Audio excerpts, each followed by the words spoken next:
Hello friends, Constance here. Welcome back to Good Life Farm. So today I've brought you into the kitchen because I'm going to do a recipe, and this is part of a collaboration called Fall into Sourdough, hosted by my friend Anna over at Fermented Homestead. So I have to tell you, for years I tried to do sourdough. I don't know how many starters. Some starters I did from the wild caught yeast in the air. Some starters I bought from different sources. And every single time I killed it. And I just could not figure out what I was doing wrong until recently. Basically it boils down to I was starving it. I had read books, I had watched videos, and I just couldn't figure out what I was doing wrong. But it was the ratio. I did not know that you had to have a ratio of how much you fed. And it's, now that I know, it's like, duh, how obvious do you need to be? But it just never clicked. So this is my current sourdough starter. I fed it last night, and you can see I have a rubber band here around the bottom of the jar. When I remove my excess, my discard, it takes it down below this level.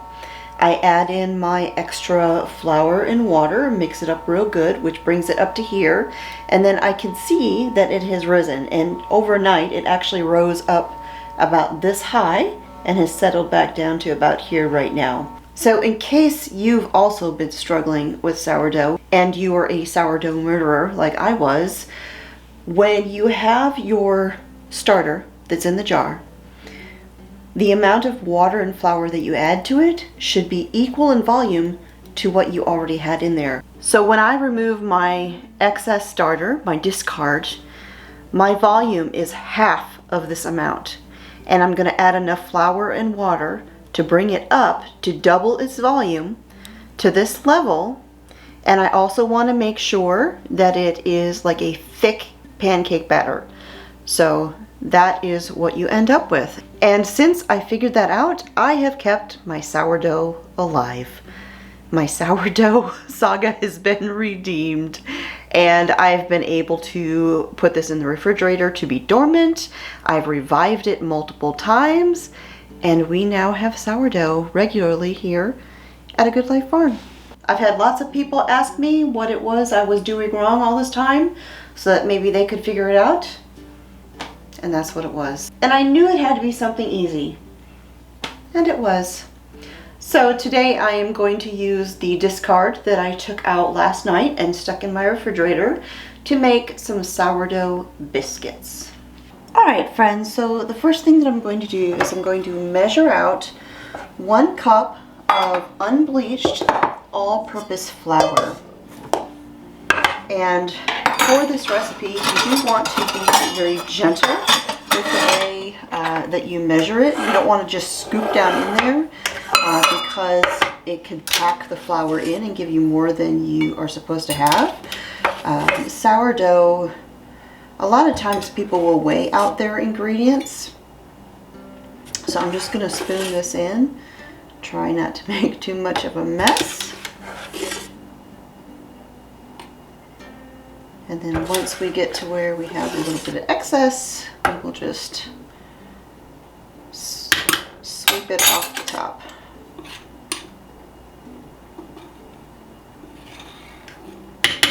All right, 1 cup.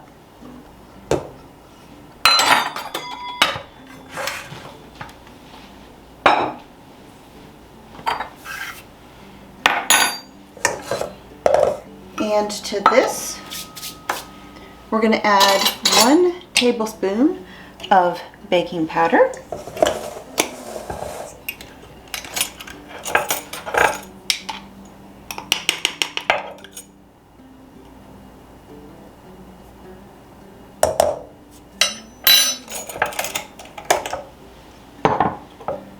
We're going to add a scant 1/4 teaspoon of salt, and scant simply means not quite full.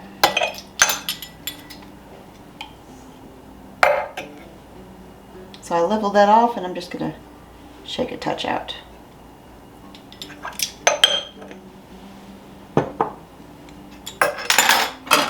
I'm just gonna give those a quick little stir.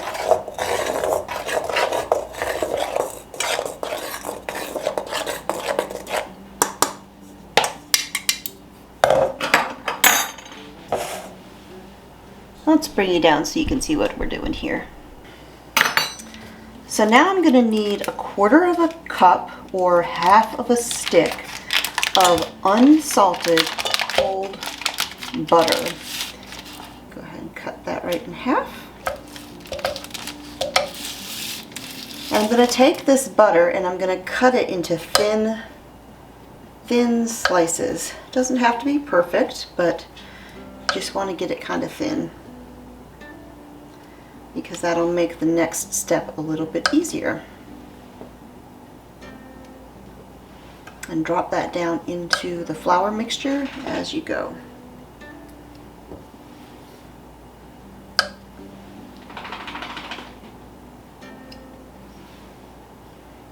Now if you wanted to, you could also freeze this butter and grate it.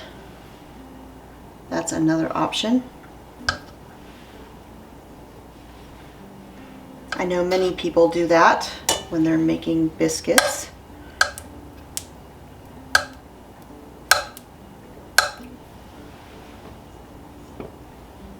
All right. So I'm going to take my little pastry blender here and I'm going to just cut the butter into the flour until there's no pieces that are bigger than, say, a small pea.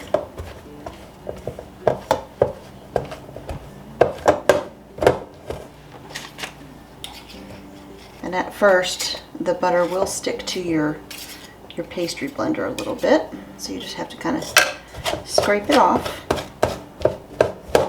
It's just part of the process.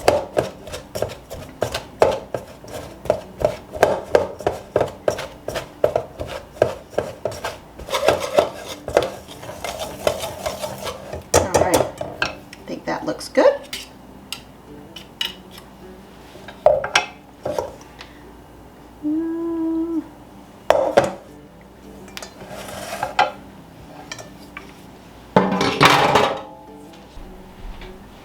Alright, so now I've got my sourdough discard that was in my refrigerator. And I'm going to need 1/4 of a cup plus 2 tablespoons of the discard. I'll grab my little spatula. And it's a little thick because it's nice and cold.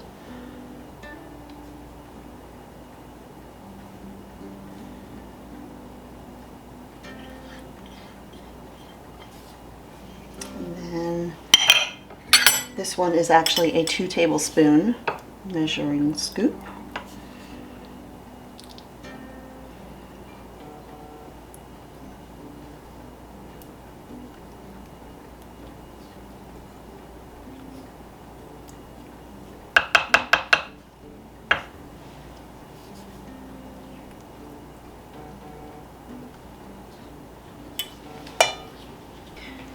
And then we're going to need 2 tablespoons of 1/2 and 1/2 or milk.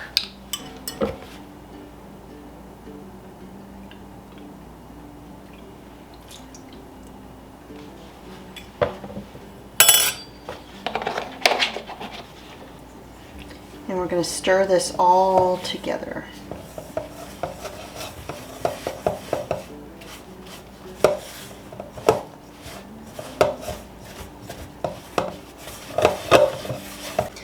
Now it may take a minute for your dough to come together depending upon how cold your discard is. If you measure it out in advance and let it come to room temperature, this will come together a lot more quickly. Now, remove all of these out of the way.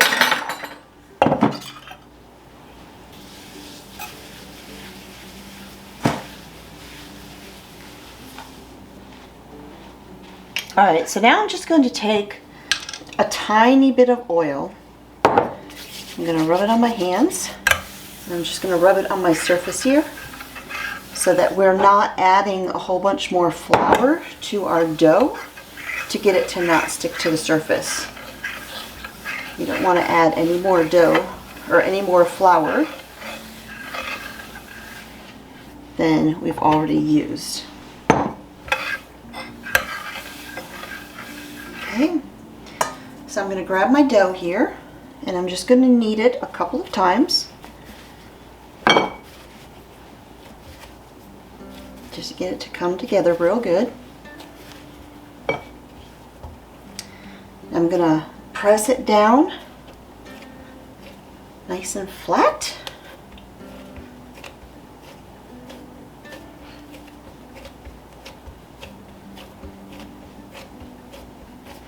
And then I'm going to fold it like a letter.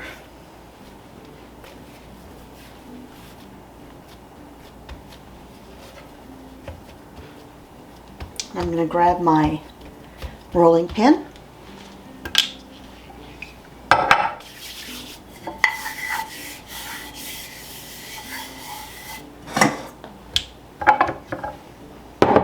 And now I'm going to roll this out until this is about a 4 by 8 inch square or rectangle.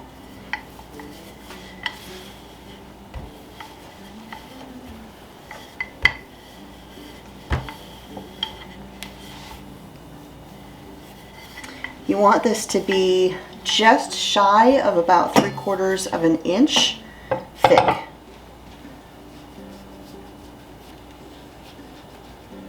Alright, so now you've got one of two options. You can use a round biscuit cutter and cut it into round biscuits, or you can cut this into squares.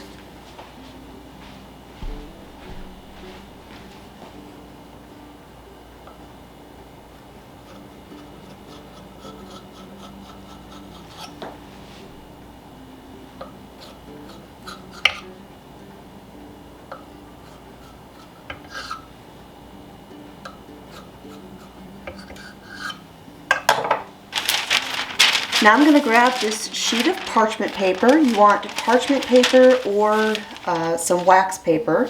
And I'm going to take my biscuits and I'm going to place them, actually let me move this out of the way here. Move this over to this side, make this a little bit easier.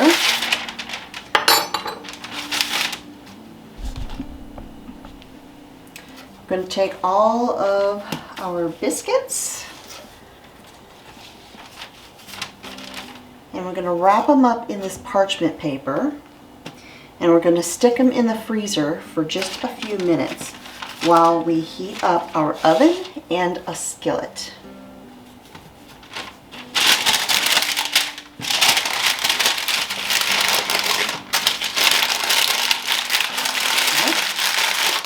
Into the freezer. Alright, I'm going to take my cast iron skillet here. This skillet is, I don't know if it's considered a 10 or a 9-inch skillet. It's 10 inches at the top edge, it's 9 at the bottom. I'm going to take this and stick it in my oven. And now I'm going to preheat both of these to 450 degrees.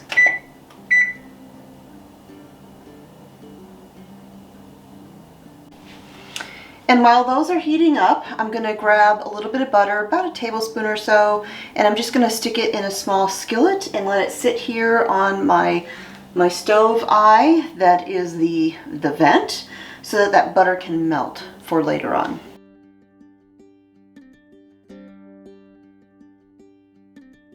So if you're new here, I'm a writer and you can find over 700 recipes and lots of articles at agoodlifefarm.com. I also write for some print publications.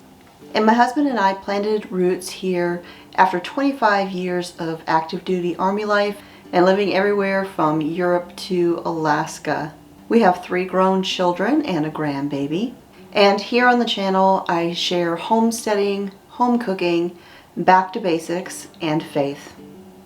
So if you would like to stay up to date on everything happening here at A Good Life Farm, be sure to sign up for my free email newsletter and you'll never miss a thing. So once your oven and your skillet are preheated, go ahead and pull your unbaked biscuits out of the freezer and very carefully place each biscuit into the hot skillet.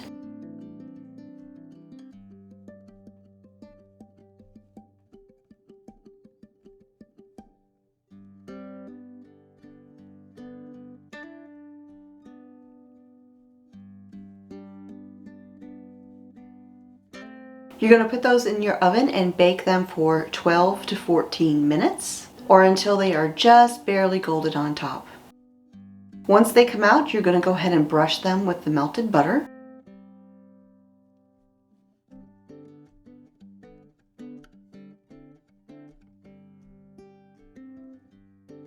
And enjoy. These biscuits do freeze well. You just want to let them cool all the way to room temperature and wrap them up well before sticking them in your freezer. And if you like this recipe, you can find a printable version of it on my website, and I'll put a link to that down below. So be sure to check out all of the great channels who are participating in this collaboration. I'll put a link to all of the participating channels in the information below this video. There's also a playlist that Anna is compiling of all of the videos, and I'll put a link to that down below as well. So thanks for joining me here at A Good Life Farm. I will talk to y'all next time.